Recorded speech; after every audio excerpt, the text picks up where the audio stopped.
네, 원장님, 땅콩형 얼굴. 저도 정말 고민인데 이거 왜 생기는 걸까요? 보통은 뼈 위에 근육과 지방이 있어야 되는데 그 부분에 연부 조직들이 부족해서 꺼진 현상이 생기는 거예요.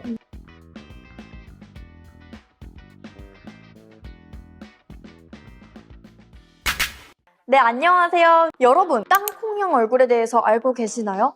이 땅콩형 얼굴은 관자놀이가 패이거나 볼페임 때문에 울퉁불퉁해진 얼굴형을 말한다고 해요. 그래서 오늘은 땅콩형 얼굴 어떻게 매끄럽게 만들 수 있는지 한번 얘기해 보려고 합니다. 네, 원장님, 땅콩형 얼굴. 저도 정말 고민인데 이거 왜 생기는 걸까요? 땅콩형 얼굴은 뼈의 형태가 너무 두드러지게 나타나서 생기는 모습이거든요. 보통은 뼈 위에 근육과 지방이 있어야 되는데 그 부분에 연부 조직들이 부족해서 꺼진 현상이 생기는 거예요.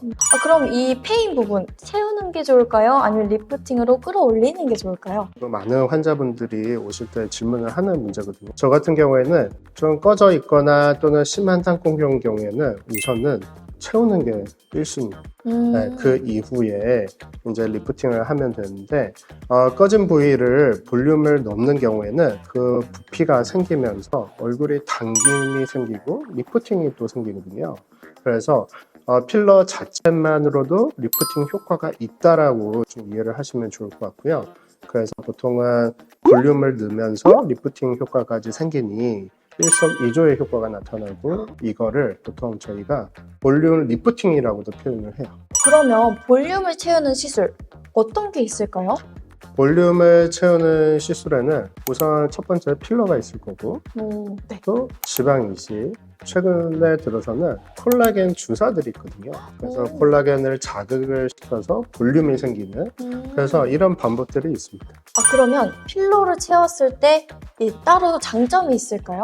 필러의 장점은 짧은 시간에 즉각적인 효과가 나타나는 거거든요. 그리고 이에 따라서 환자의 만족도도 너무 높고요.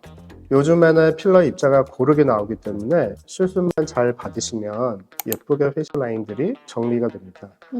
그리고 나중에 본인이 또 만족하지 못할 경우에는 필러의 제일 큰 장점은 녹일 수 있다. 그래서 이런 것들이 너무 큰 장점들이죠. 그러면 필러 시술이 가능한 얼굴 부위가 따로 있을까요? 네, 필러는 꺼져 있는 부위에 어디든 시술이 가능하거든요.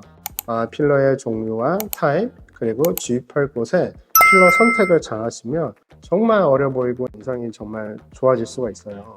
예를 들어 이마 같은 경우에 이마 꺼지거나 관자 또는 눈썹이 좀 이렇게 처진 경우 네, 또 여기 좀 넣으면 또 리프팅이 되거든요.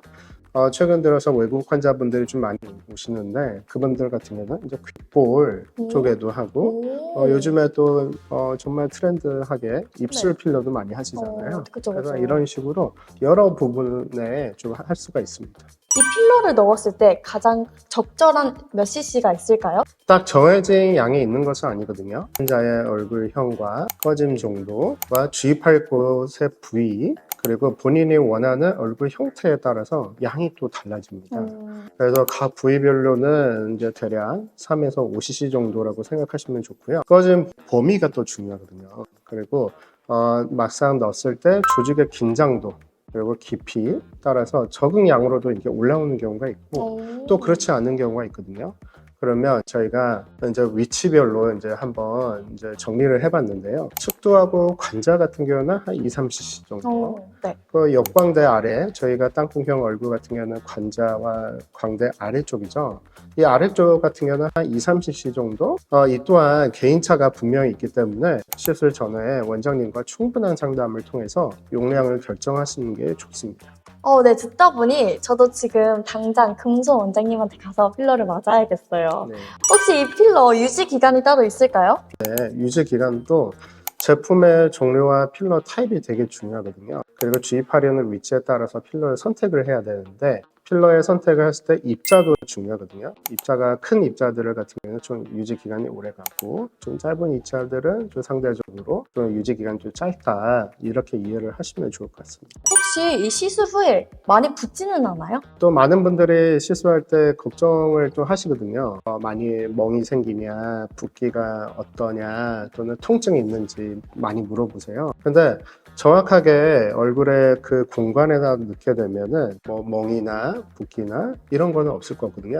그리고 저희가 이제 시술 전에 좀 마취를 살짝 하면서도 하기 때문에 통증에 대해서 너무 걱정을 하지 않으셔도 좋을 것 같아요. 혹시 시술 후에 주의사항도 따로 있을까요? 시술 후 주의사항에 대해서 좀 알려드릴게요. 우선은 시술 후에 사우나나 찜질방 같은 걸 좀 피해 주시는 게 좋고요. 시술 후 일주일 동안은 술, 담배를 좀 피해 주시고 또 심한 운동을 안 하시는 게 중요하세요. 필러가 자리 잡을 때까지 엎드려 자거나 외부 압력을 받지 않도록 해주셔야 합니다. 필러 시술 부위는 자꾸 만지면 모양이 변할 수가 있거든요. 그래서 자주 만지거나 누르는 행동을 하지 않도록 해주세요. 네, 제가 실리프팅이랑 그리고 리프팅 레이저를 같이 하고 싶은데 같이 할 수 있는 방법이 있을까요? 만약에 같은 날 동시에 좀 하고 싶다 하면요. 실과 리프팅 레이저를 한 후에 마지막에 필러를 진행하는 걸 추천드려요. 네, 오늘 원장님과 이야기 나눠봤는데요. 사실 땅콩형 얼굴 저는 깎아야 되는 줄 알았어요. 근데 들어보니까 이 필러로도 간단히 회복이 가능하더라고요. 네, 땅콩형 얼굴 이제는 깎을 고민하지 마시고 이 필러로 채워서 해결해 주셨으면 좋겠습니다. 네, 지금까지 닥터 리뉴얼 TV였습니다. 구독과 좋아요 꼭 부탁드려요.